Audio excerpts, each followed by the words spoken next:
Hey everybody, Tina Campbell, the New York regional partner of Master Networks. I'm really excited today. It's like probably excited most days, but I'm really excited today because we're here with Gina Waterfield, a good friend of mine, partner with the, Gina's has the Women's Empowerment Project, and I'm working with her on that a little bit. But that's her. She's the driving force behind that. And we're going to be talking today about stepping into meditation and self-regulation. I know this is something that's near and dear to you, Gina. So if you could tell us a little bit about yourself. Hi, Tina. Thanks for the warm introduction. I love you and I love being here, and thank you for the invite. So my name's Gina Waterfield, and I live in Georgetown, Texas with my husband right now. We have been working together. Tina and I have been working together for about, 3 years, 3.5 years, Tina? Yeah. And it just warms my heart to be here with you and always spend time with you. So my experience with holistic practice, as a holistic practitioner, really began early in life. My initial influence was my grandmothers, and both of them worked with healing and prayer and meditation without knowing what it was at the time. Later, in about the age of 40-ish, going through a midlife crisis of sorts, my 5 kids were leaving home, and I was really looking for a way to help me move through this turbulent time in my life. And I was looking for a holistic approach. And so I started leaning into and became a massage therapist at the time. And it really opened my eyes to what people experience in life emotionally and how that impacts them in all aspects of their life. And so it was a really beautiful transition into this wonderful world of holistic healing and empowerment. And so I've been working in this field for about 20 years. And it started out with massage therapy and went into other elements of self-care.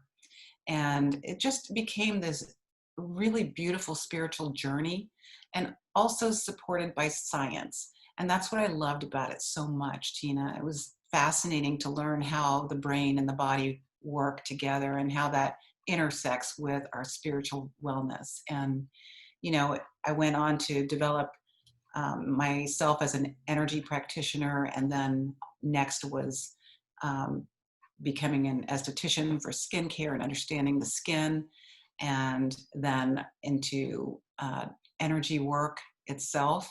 I took a deep dive into energy work and spiritual practices. And then later, I became a hypnotherapist and a yoga teacher, and got certified as a trauma-informed practitioner, health practitioner. And then here we are, started working directly with business owners because I realized how impactful our wellness is as business owners. And Right. I mean, we're our biggest asset, right? We are the biggest business asset to our business. Really, your background, it's so varied and varied within the scope of the holistic healing world. And I'm always, learning from you and so impressed by it, because unless we're aware, self-aware, correct? I don't see, especially during this time when it's so stressful and there's so much happening. I think maybe you want to talk a little bit about how to help ourselves it's really helping ourselves during this stressful time, correct? that's right. At the core and center of our world is us, and we are the heart and soul of our businesses. And if we are not feeling right with ourselves, we have to figure out what's going on. If there's some kind of disturbance within our frequency and our energy, then we have to pay attention to that. And our body always speaks to us. And, understanding how the signs show up, the signs of stress and dis-ease show up in the body, and how that's related to our mental well-being and thereby our emotional well-being, because we are our thoughts. It behooves us to really dive into what's disturbing us, because we can't function at our highest level and develop the executive thinking that we really want to achieve as business owners we need to take a look at what's bothering us, basically. Yeah, Yeah. that's really interesting.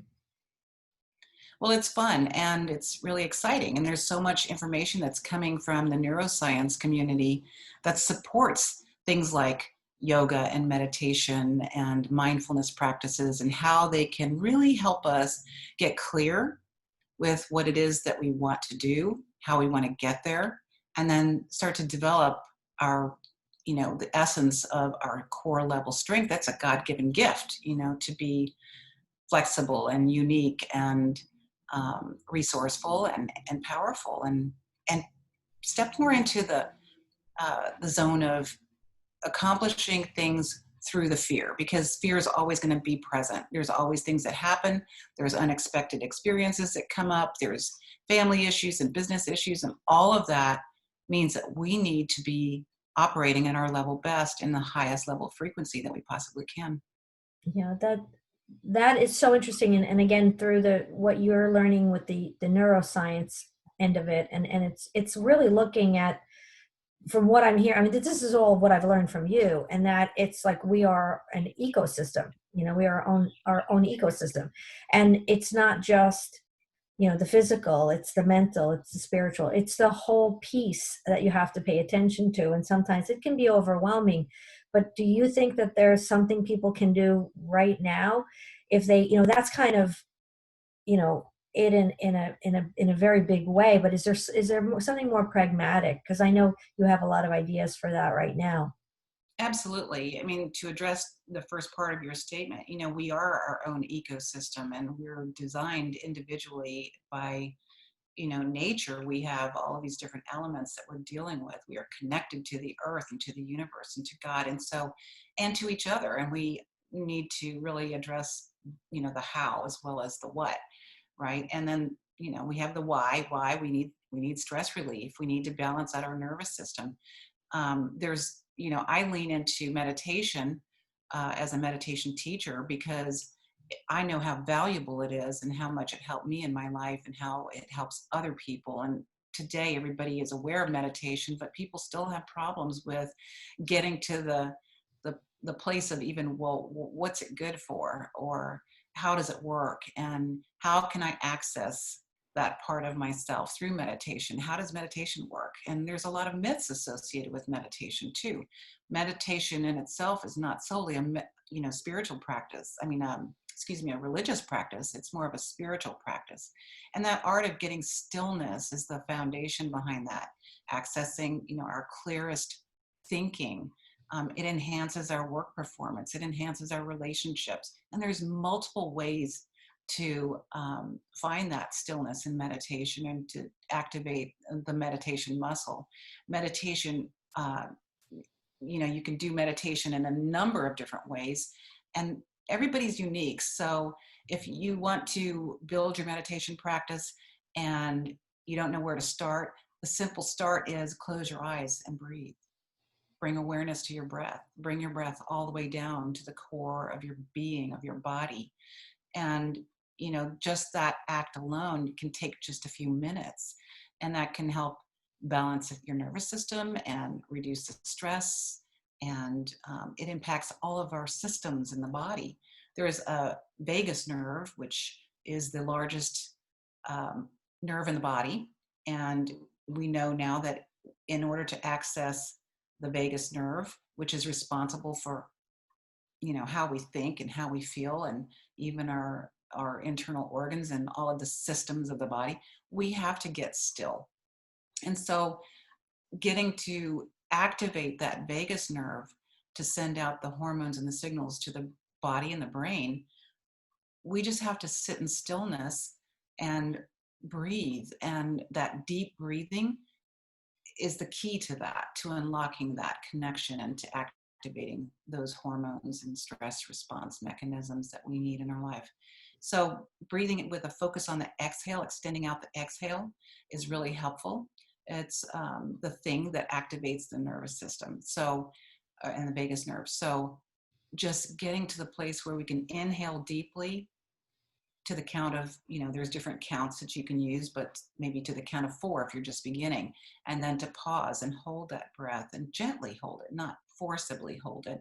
and then gently, slowly extend the exhale out so that it's twice as long. We want to get to that lengthy exhale to really do the work that we need to do. I'm doing it while you're telling me. Great job. But also the other thing is that I know that one of the things that I've done with you is you've done guided meditation for me and for groups. We had a group recently, and that's something that I know that you're open to doing with people. Do it on like on a an invitation kind of group uh, meditation and all that. And I think on your website we have there's a guided meditation, and I love it because your voice is very like soothing, and it kind of takes you to that place. Thank you, Tina. And, I'm working right now on replacing that one that was done probably 3 years ago. And, I'm working on some others at the same time. So we'll be launching that on the website too. But, the guided meditation in particular is really special because if you have trouble getting to that place, that still point yourself, listening to someone guide you through it so you don't have to do that part of the work is very helpful. And, I want to say when you're looking for a guided meditation, and they're all over the place. I mean, today everybody's doing this. Well, not everybody, but maybe, but we're hoping that everybody will. Finding a voice that resonates with you, because we're looking at frequency levels, so energetic frequency levels. And we want to employ all of our senses when we're meditating. So getting into the five senses and accessing that can be helpful because each one of us has different learning styles and different frequency levels. And so we can get to a guided meditation that actually sounds good to us and feels good in the body. And so part of that is like reducing the thinking. We're not ever going to get rid of all the thinking. That's what human beings are designed to do, is to think. We use our brain. We have that wonderful gift, and we want to highlight that gift by just getting quiet as we can, and just moving inward instead of focusing so much on the outward noise, because it's always going to be there. There's always going to be things that happen in life that are disruptive to our energy and our better feel good emotions.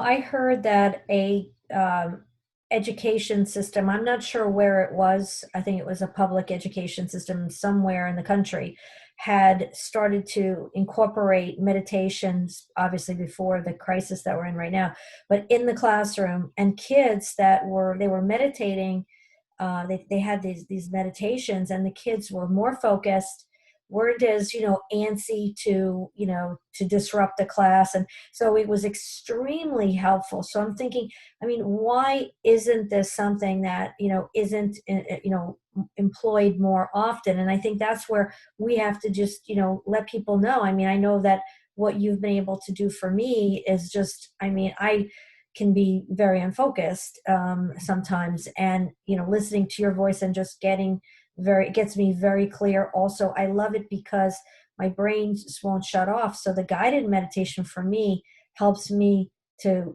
be present in the moment, which is really what you're saying, right? Oh, absolutely. It is really the power of being in the now, you know, and knowing that everything is okay in this moment. I'm here, I'm participant, I am well, all is well. We're going to be thinking all kinds of things, and it is hard to quiet the mind enough to get to a state of that finite still point. But it's like anything else. If we're working out, we're going to have to develop those muscles. Maybe they're atrophied. Maybe we have never done this before and it's new to us, and you know it feels awkward, it feels uncomfortable, and then you start having thoughts about that, and it can just take you down this slope Yeah, that you know slippery slope. Yeah. yeah, so guided meditation really helps with that, and it's been so absolutely beneficial in my life. It's changed my life in radical ways, and it's my objective to get everyone to meditate somehow. There's all kinds of, I wrote down a list. I started writing a list of all the types of meditation, and I think I've written 30 ways, and there's many more. but you can find a way that works for you. You can, sometimes it helps to put a focal point on the wall. You can stick, a little sticky note. Just, Oh I don't know yeah, if you see that's that, a good idea. a little sticky note tab on the wall, and just, focus your vision on that note, that point, if that helps you. There's, for me, meditation and prayer are one. It's really one thing for me. And yet there are people who may not be on board with that. And that's for them to choose. But there's moving meditations. You can go for a walk. You can go for a walk in nature. You can actually, there's a humming meditation. So you activate the throat chakra. There's water meditations where you can actually get in the water and float and meditate while you're floating. Wow. Even hearing the sound of water can be very helpful. So sound therapy, we have sound bath therapies. I don't know if you've heard of that, sound Yeah. bath meditation. So using just crystal bowls, there's chanting meditations, there's, let's see, I wrote down music, sound frequency. I use binaural beats a lot of times because the tones are set in very specific ways, and they actually elicit the relaxation response audibly, and you feel that in your body. That's And really cool. once you'll start noticing the way that your body feels. And we want to get connected to the body because it's mind, body, spirit. That's the mind, body, spirit. So that's the trifecta there that I think really helps, understand that we need all of these aspects of ourselves, and we need to be connected to them. And so keeping that intact, as best we can, is helpful. That's so interesting because if you think about it, by meditating, you're bringing all three of those things into the same space.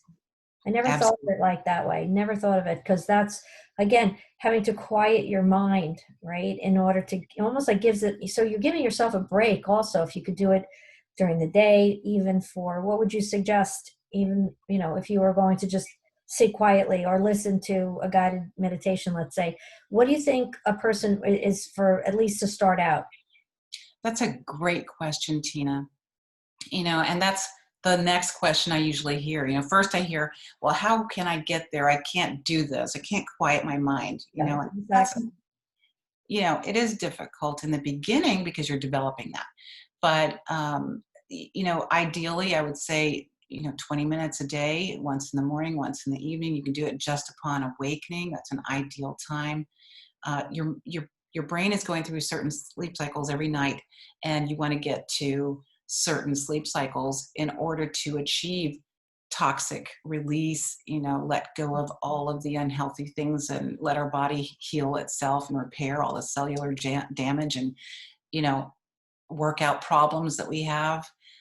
So that's ideal. There's, to do it in the morning and in the evening. I love it because it resets my day in the morning, sets the tone for my work day Hmm. and my personal life both. And then in the evening, I go into more of a gratitude meditation.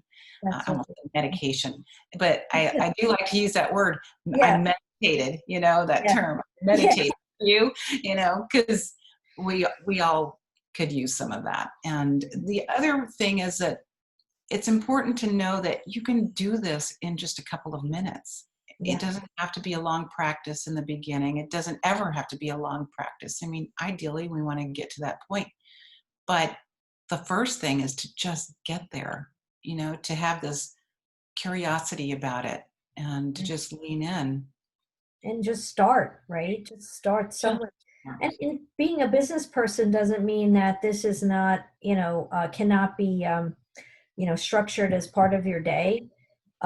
It can absolutely enhance your business day, and it can actually make you like think of things outside of the immediacy and the stress of what's going on right now, into getting yourself really hyper focused into leaning in, right, to that, to those those things that you actions that you need to do for your business. So it's not mutually exclusive. It's not just for the mind, body, spirit. It's also add to that your business.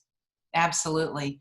I can tell you that this has enhanced my business 100-fold. There's just so much going on in our businesses all the time. And then we have personal family lives too. And, if you have children, if you have a partner, we feel all the heaviness of those roles sometimes and, Yep. challenges that we deal with in them.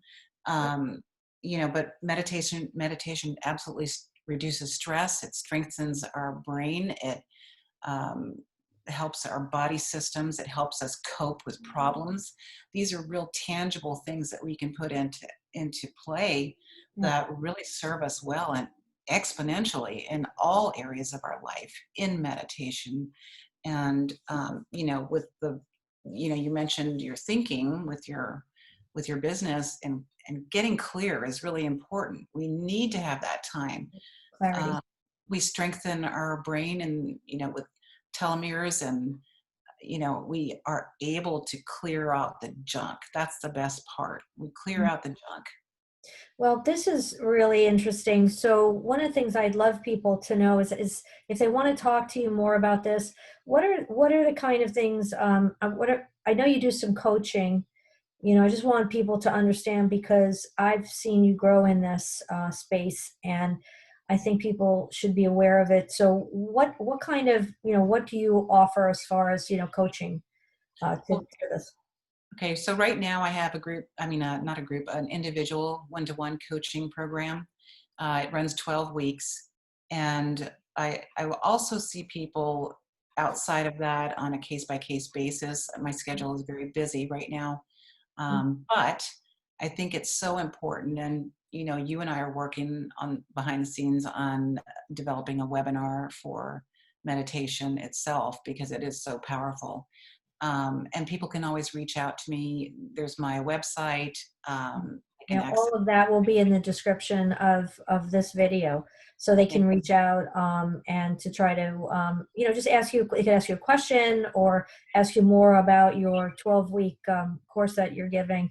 And I just have to tell you, I've seen, just to give a testimonial to you, I have seen this just completely galvanize a person's business, because of now you talk about a couple of things. You have like a trifecta there with clarity. Can you tell me your kind of your tagline? Yeah, it's clarity, confidence, and control. And, I think that in order to get to a place of more control in our life, which, by the way, control can be seen as a positive or a negative. Yeah. There's different connotations you can take it. And, Right. For me, we want to have more control in our life. We want to feel that sense of, I have some control. We can't control everything that happens with us or around us, but we can control how we respond, right? How we respond to these external situations. And without clarity of mind and clarity of vision and clarity of execution, Yeah. what tasks do we need to accomplish, and how do we need to get there? um, we can't get to the next level, which is confidence, and confidence comes from doing. So if you don't have the clarity in the first place, you can't get to the confidence. So we want to, open up to all of that in that order. Yeah. um, Things are Yeah, it's always. a process. I mean, it is a process. It's a natural process, but it is, there's people that are running around that are just thinking they're doing activities for their businesses that, really it doesn't go along with what the path is that they really want to be on, right? So I mean, that's one of the things I see with you. It's like, I've worked with you on some of my focus, and I really appreciate that, because it's taken my business to the next step, and that's what it is. It's like when you're really sure and you have somebody working with you to help you highlight or light that path, there's a completely different, you just go fast, you go farther faster, without a doubt. So I just want to really say thank you to you. Thank you, Tina. That means the world to me. And you've been so instrumental in me helping me build my business and grow it and expand and continue to expand, even though there's stuff, there's always stuff. We have every one of us is going to experience hard things and confusion at times, Yep. but we in this accountability between the two of us, we have really done well. And I'm so pleased to be a part of your life and you a part of mine. Yeah. I just adore you. Thank you so much. You. Well, thanks for coming on my lunch and learn with me because again, I one of the things I tell everyone is that these are really I love this. I'm having a blast because I get 20 minutes of somebody's attention. But I'm hoping that it will tell people not only, for the time for it being timely, but really timeless. This is something that you could start now because you may have a little bit more, you're not running around and you can stop yourself and start making this more of a habit. So I mean, thank you so much for being here, Gina. And if anybody wants to contact Gina, we'll be able to have her contact information in the details below. And we'll see you on the next lunch and learn. Thanks, everybody. Thanks, Gina. Thank you, Tina. Thank you, everyone. Bye. Bye-bye.